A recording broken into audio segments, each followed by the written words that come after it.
So Jim Buckeane is our next guest. Jim Buckeane has been working on using 3D rotation for vectors, for rotations rather than quaternions, matrices, complex numbers, etc. This eventually overlapped quantum mechanics spin and let him investigate possible applications. So in this presentation, he's going to reframe the existing 4D spacetime as 7D, which is 3 linear velocity, 3 spin, and 1 time. And he also has, he sent over some links to his channel. Jim has a ton of videos that he can show us. And so he can do that during the presentation, or we can go through some of those in the Q&A session. But he's got lots and lots of material. So what I want to do is, Jim, let me ask you to unmute. Hello? Yeah, and actually, sorry about that. It's jumping around on me. Sorry, yeah, I'd like to use this as camera. Perfect. Okay, there we go. Okay, and Jim, I can't see you. I see. Oh, there we go. Okay. You know what? Sorry, wrong one. Well, it depends. Perfect. Okay, I've got you. Let me see if I can flip that back around. I can add that to the spotlight if you want, or if you want to just do a screen share. Well, I'd like to use this other as my screen share. If I can. Okay, well, what I can do then is I will add to spotlight, and then it's side by side. Okay. Sure. Now, I should mention that's inverse. There we go. Do you think it would be okay? Actually, it is looking a little wonky. Would it be okay if you did a screen share and screen shared that second one, or is it a separate computer? It is a separate computer. Okay, that's fine. I've got it set up then.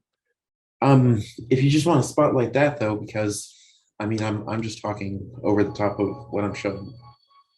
Well, I always try and have the guest. I always try and do that. So it's fine. I've got you side by side though, so people can zoom it up. Okay. So I don't know where to start. My journey is long and twisted. Where I started is not where I ended up. But I'd like to start at really the beginning of time. Before anybody has anything, you could have some balances. You could, weigh things on scales. And you can figure out that for a certain amount of things on one side of a scale or another, it's at a certain tip. Oh, Jim, I'm sorry. You have some background noise. It looks like there's some music. I'm sorry about that. It's kind of coming through and then disappearing. It's disrupting. Any better? Much better. Thank you, sir. Sure. So turns out that if you have like a 2-to-1 ratio, that's at an exact 45-degree angle. And why this is important is because that exactly overlaps actually Bell's theorem, and that at 45 degrees, you'll have a 50% correlation of quantum results. Or, through polarizers at a 45-degree angle, you'll have basically 50% transmission. The difference is that near zero, where it's almost balanced, there's a slight red line above the bar that if I calculate this ratio as a simple ratio, it's a certain tilt. If I apply basically the classical mechanic harmonic oscillator to it, which is what the term in Bell's equation actually is an oscillator between the upstate and downstate simultaneously, then that ends up with a function of cosine, and the result is not the same. So I have this test that at like a 3-to-4 ratio, a super simple count of things. If I can get it, then it's a 22-degree tilt, And classical mechanics would predict that as 20 degrees, which is only 2 degrees different, but as a practical physical experiment you can do without a particle accelerator to test whether, hidden variables are even a thing. To go back to Bell's equation, in his original paper, he actually even proposed that there was a spin axis that, as a reasonable idea for the missing variable would be the spin axis of the particle, since you have spin. So I started working on this a long time ago, and this is pretty cryptic. I have basically from the North Pole, there's a rotation vector that happens that a rotation vector is axis and angle, that you have a direction vector and a amount around that direction vector that it rotates in a certain amount of time. So if you have like 45 degrees in 1 second, around this rotation vector, then around this direction, then you have this axis times angle that's just 3 coordinates to start with. It's very much like working with velocity. Instead of having like, my x, y, and z direct velocities are this, I have a direction vector and a speed that, there's a direction and a speed, which doesn't make that a 4-dimensional thing any more than axis and angle makes that a 4-dimensional thing. Many of the interpretations of spin axis, like quaternions, expand this 3-dimensional term into 4 terms, and you get what seems like a 4-dimensional thing. But it ends up really just being 3-dimensional. And there's this curve that exists that covers 720 degrees, and at opposite ends of the curve, opposite opposing sides of the curve, it's exactly the same looking kind of frame, but it's not really, because you have a different magnitude of spin. The spins are all positive or all negative. There's no change from one spin direction to another spin direction.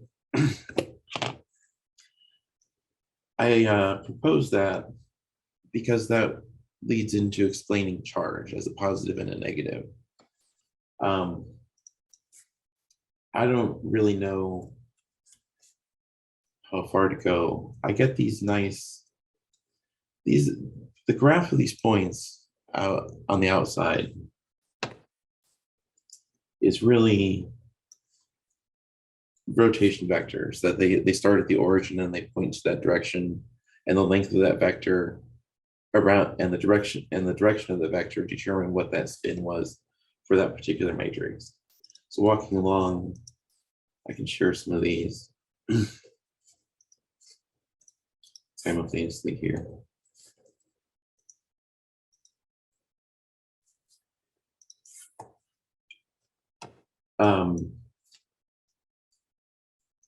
And I have some neat presets for this. This is basically what you call hop vibrations, HOPF. That each of these loops is almost exactly a circle, and it's looped through itself all the way around continuously. But it's really just a combination of 3 rotations, that you have a spinning thing that's being spun around another axis that then is being spun around another axis. So you get these combinations of spins that results in these really neat shapes. Some of these are kind of wormhole-like, that you get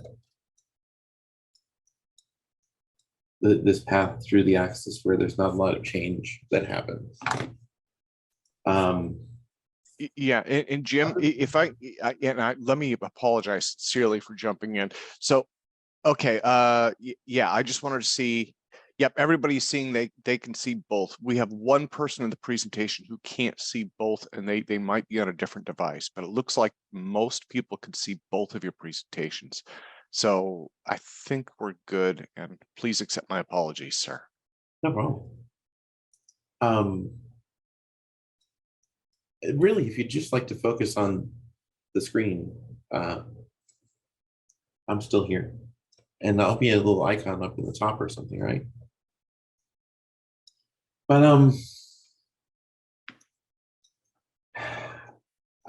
other than being pretty pictures, this in itself doesn't really do much. Some more practical examples.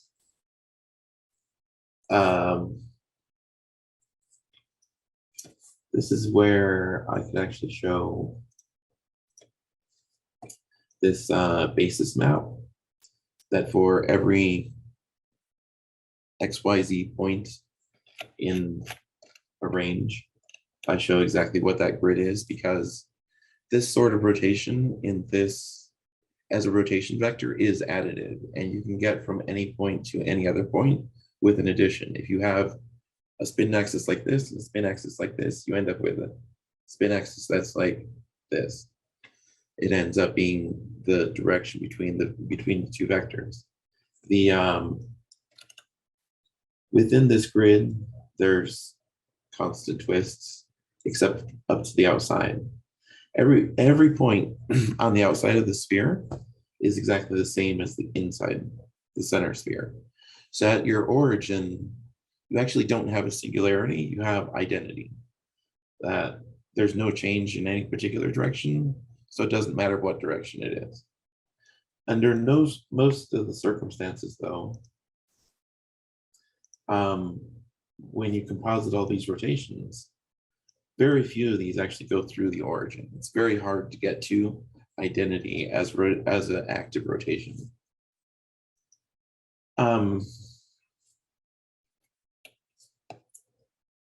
So this is just, I started with basically 5 nested frames, like a labyrinth marble game where you can tip the table in various directions, except to actually have a spin that could spin the table around. But I don't want to go there yet.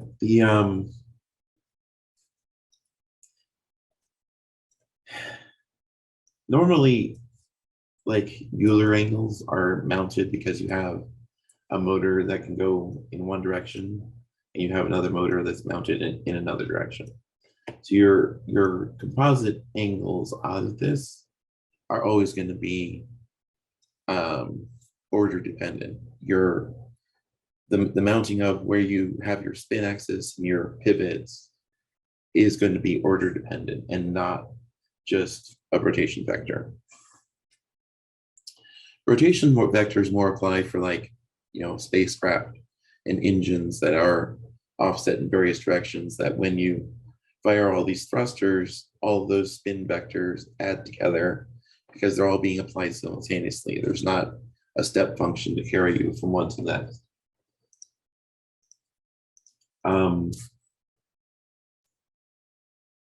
So I spent a lot of time investigating all these rotations, fiddling with this particular demo. There's a ton of hidden options. There's larger ranges, so I can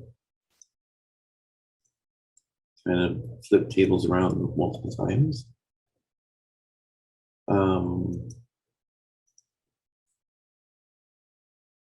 And there's built-in, like, orders of rotations to follow. I guess I don't want that.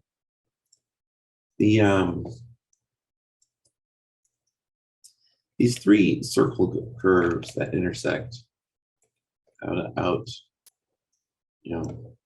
these opposite points are the current point but not the current point. It's the same orientation as this. If I rotate it all the way over to that side, it would be exactly as if I was here. As I move these rotation curves, they're all 720 degrees all the way around each one of those. There's really nothing special about 720 degree spins. It's just the way rotations work.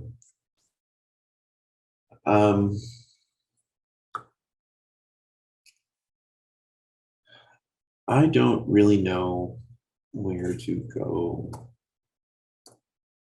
I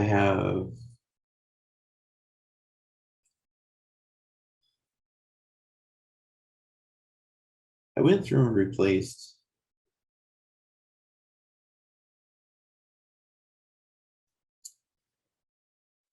there's this physics engine called Canon ES. That's a JavaScript physics engine.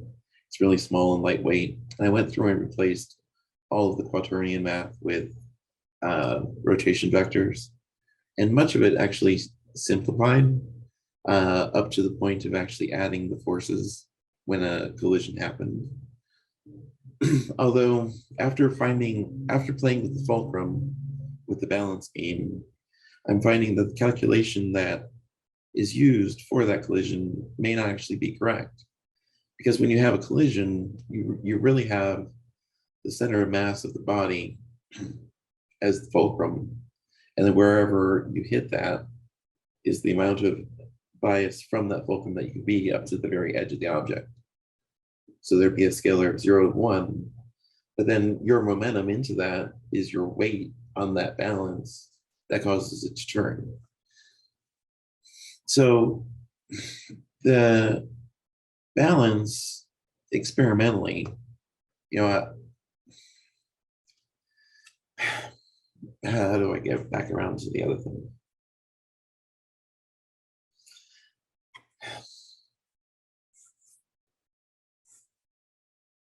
There's this. So I took these spin vectors, which actually quantum mechanics doesn't actually have, because they take sine and cosine of the vectors and put them back into an imaginary number. And then you have part of this angle. And then when you combine that with all the other three angles, you get various parts of all the various fractions of the angle mixed together, and you don't actually have that original spin axis. You can sort of recover it because it all sort of scales into the same thing. I really like to see this. I guess it's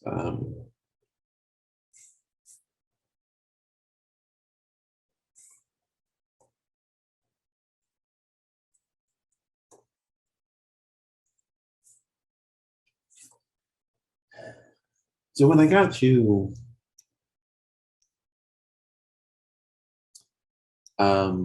playing with polarizers, and that a gradient of a polarizer lets only a certain axis of spin through, that 50 degrees, 90 degrees of it is blocked, 90 degrees of it is allowed through.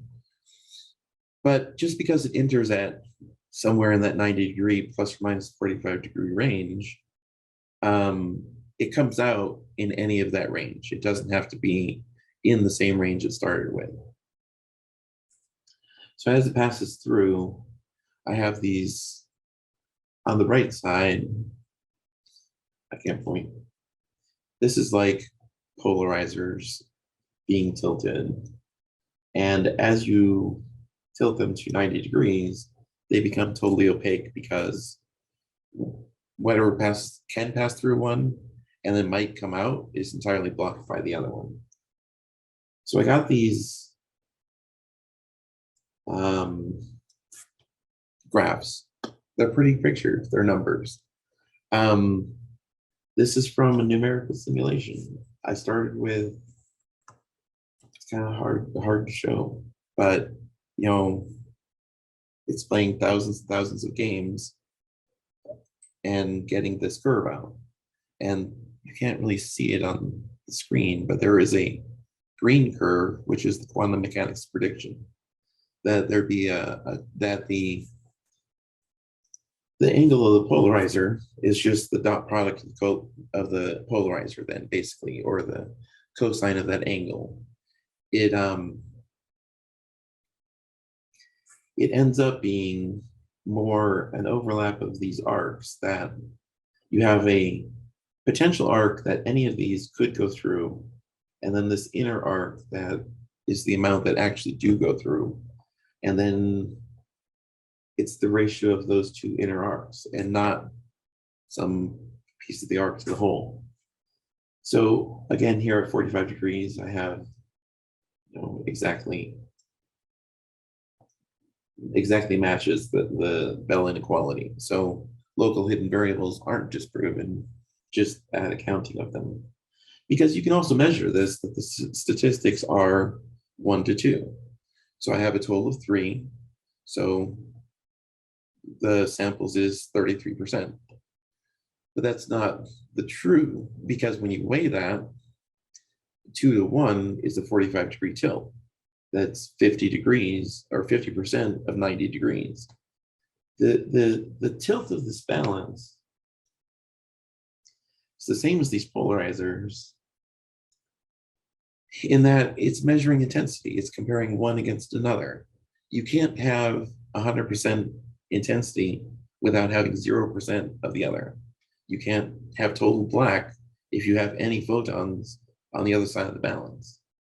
Your extremes of what you can actually get out of momentum is all in one, or some balance in between. The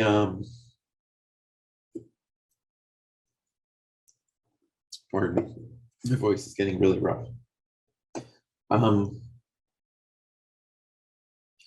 It works the same for, there's this Stern-Gerlach device that is a magnetic configuration that particles pass through and get sorted. There's basically a north pole on one side and a south pole, and it's kind of a V shape that are nested. I can't do it with my fingers. And then at the other end, the particles come out as up or down.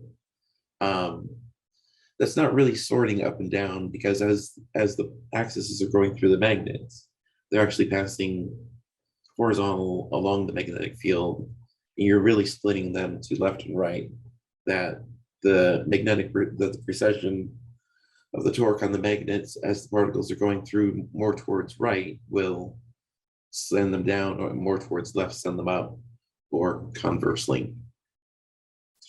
And like a Stern-Gerlach, you can measure both, whether it was spin up or spin down, but passing through those magnetic fields, again, affects the particle, and it comes out as more towards the right or more towards the left, but not necessarily perfectly left or perfectly right. None of this is exact digital results. It's all very analog.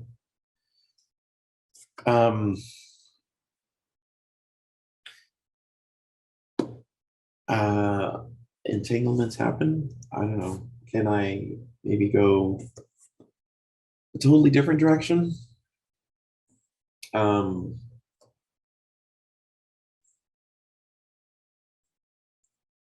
Let's go.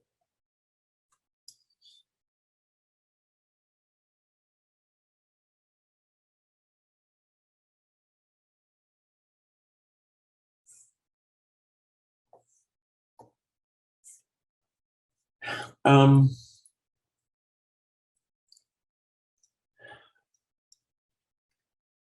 a totally different note, I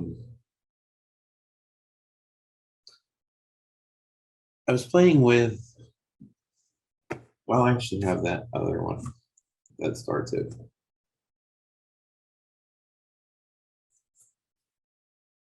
I think it's,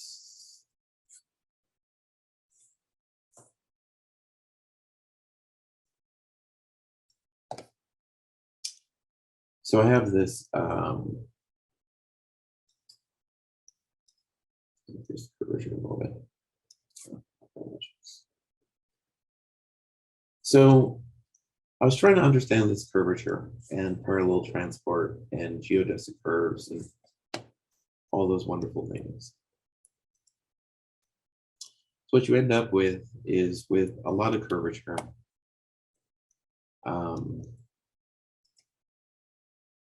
When you leave,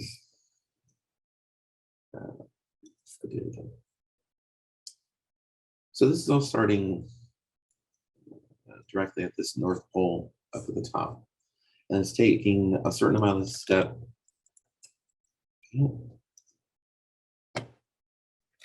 Center that. And it's taking a certain size step as it goes. And at this size, there's basically zero curvature. So it ends up coming, you take 4 right corners and you get back to your start. As you increase the curvature, then your path that you get back to is less and less lined as you go. If you take one step and turn a little bit, that's more what this other circular line represents. And you still end up slightly turned from where you started out. As you increase the curvature further, so now we're actually getting out to walking around the equator a little bit. Then we only need 3 right-degree turns to get back to the pole. By that time, you're turned 90 degrees. That you left with going with your right side going this way and your forward this way. And now your right side is this way and your forward is going to the left and right. I don't think you can see my mouse that I'm pointing with. So,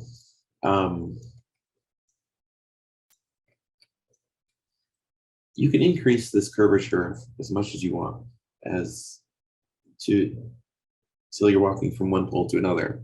You only have to take 2 right-degree turns to get back to your start. You can get really interesting harmonics as you get really, really tight curvatures, and your right turns happen in various positions around the globe.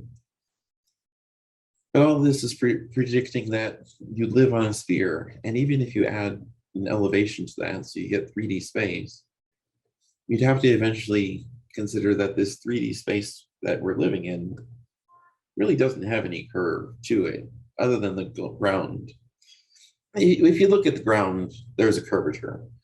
I was referring more to in this local space around us is basically flat. From here to the sun, there's no arc around some external curve. So I really began to wonder what curvature is, how curvature would apply in space, that it would even deflect light and make these interesting Einstein lenses. So I looked at what a section of flat space would sort of look like. And if I just open a hole in it, then the space as a whole stretches outward for a certain amount of displacement in a space. The space around it is stretched. And then light, that's this light emitter that I'm kind of dragging around, emits these photons. They're red shifted or blue shifted depending on the stretch of the space that they go through. And the space that's tangent to the curve, that doesn't actually like head directly towards the body, is also stretched. So as you add more and more of these,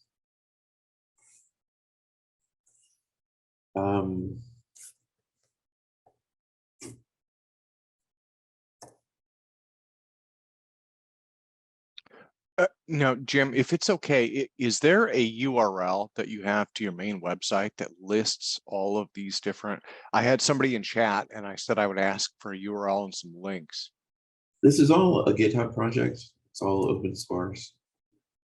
I will drop the link to the root of the project, which itself is a read. Awesome. Yeah, that's perfect. To lots of other resources. And I'll put that, if it's okay, I'll put that in the meeting notes as well.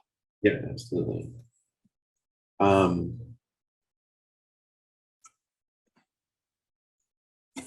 So this is the main page of the repository.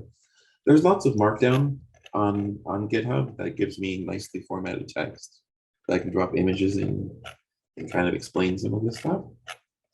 And a lot of this is written down. I should actually maybe, thanks for the diversion actually. The space displacement stuff is still very much work in progress.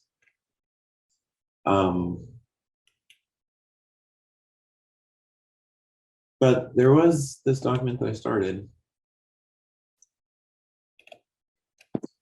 which is this first principles that really, if I was to go back and accept that, you know, rotation isn't just a property of linear space that's represented by quotients in a matrix, that spin is itself a thing, then what sort of consequences does that have? And I found I had to go through and define all these terms and what related quantities would be, because you have position and velocity and acceleration, and you have orientation and rotation and angular acceleration. And these are all mutually independent things. They're not really, they're really two different coordinate systems entirely. But then if you go back to E equals mc squared, actually before that you have frequency and wavelength. You have wavelength is a speed, and you have frequency that's a spin. So you're limited very much by the amount of spin you have versus the speed you have. If you're going the speed of light, you don't have any spin, and all your clocks that depend on spin don't tick. At the speed of light, you don't sense any time. At normal, you know, ground rate, we, you know, have lots of time. Most of our time is in spin with very little linear motion to it.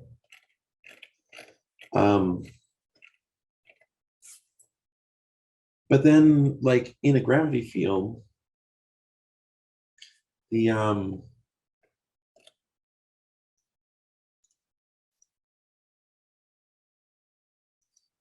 this is really slow to draw. It's a lot of calculations.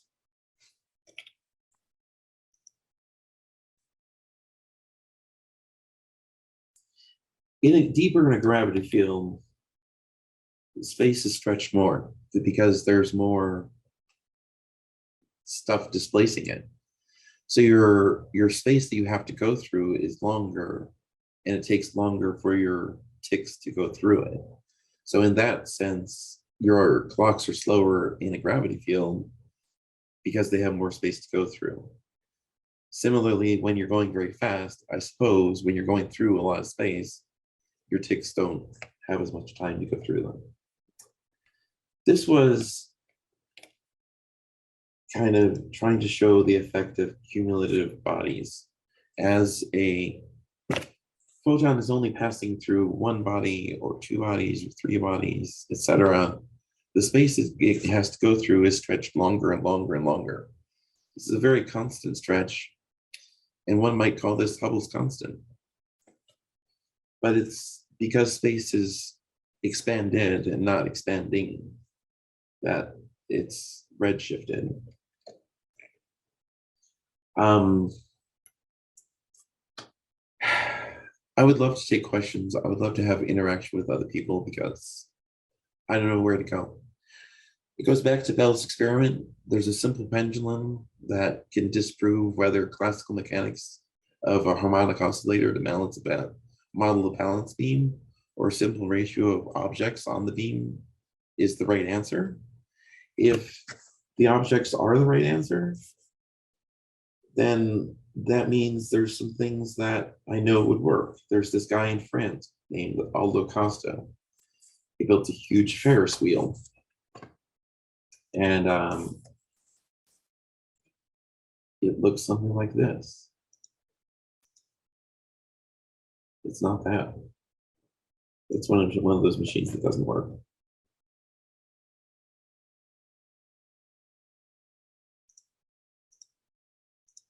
It's this huge Ferris wheel. It's got bottles that stick out on one side and not on the other side.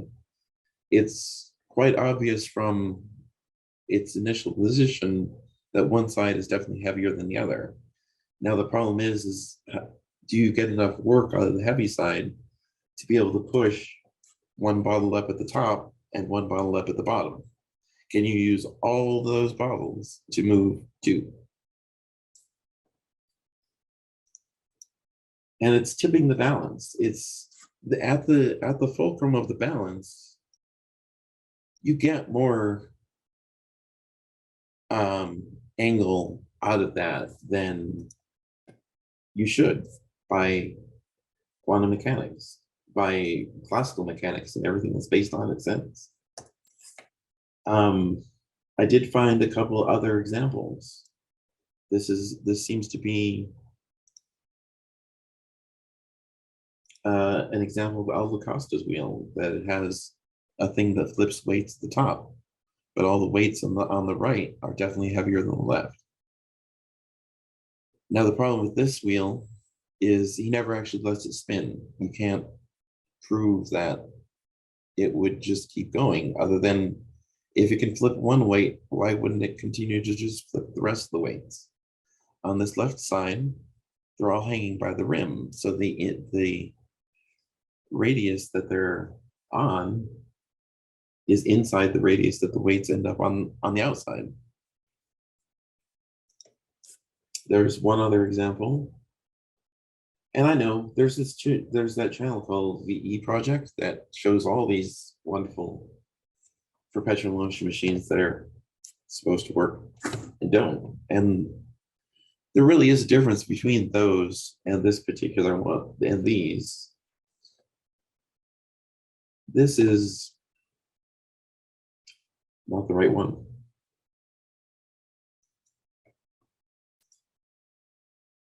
This more has weights that flop out on this right side and fold against the wheel on the left side. I assume there's actually something around this area that's pushing them off of balance. That normally they would be like have a pivot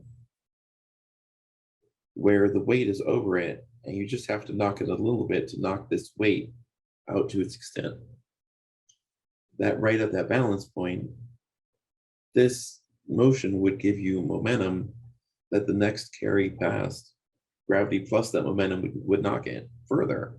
But then if you can make it to not the top of the wheel, so it's not exactly top to center and you only have one option, it should be right at the balance of where the wheel is that you have to knock it out.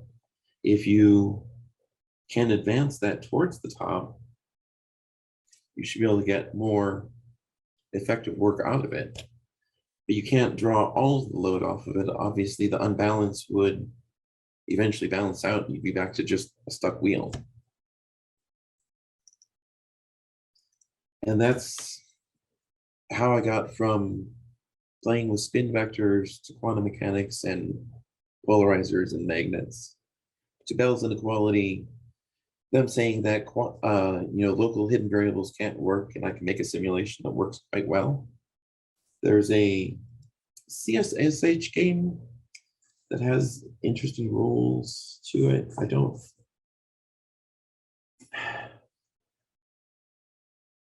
know if the link is here.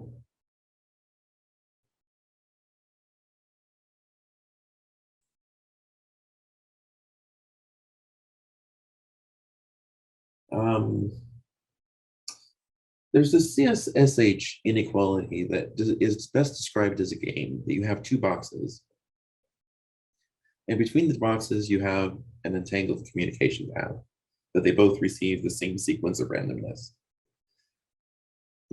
Person A has two switches on their box that lets them select position 0 or position 1. Person B has the same switches that they can switch 0 or 1. the settings that they are selecting are not the same. They don't, like, what A is selecting for A0 is not what B is selecting at all. The game is basically that for A0, if A selects A0, then they know if B selected B0, that there's a correlation, that there's an equality between them.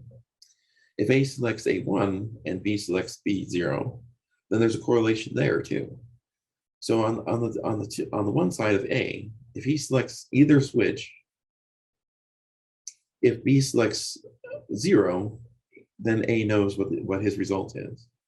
But if B selects his other option, A0 will know information about this, but A1 doesn't know any information about it. So these two never match. Although in the four-way equality, you have a cross and a cross and a cross. And by transitive property, they should all equal each other. You should know all the information about all the states, but you don't. Because what it's actually modeling is polarizers at various tilts. If you have one polarizer, well, see, independent observations, you can't stack the polarizers. It's not really the same. You would use something more like Stern-Gerlach that would give you both up and down without up and nothing. Polarizer event experiments have a lot of issues in that first, polarizers aren't perfect and they block like 97% of the light. But then there is that peak right at the curve, right at the top of 0, where stuff is just lost right away anyways.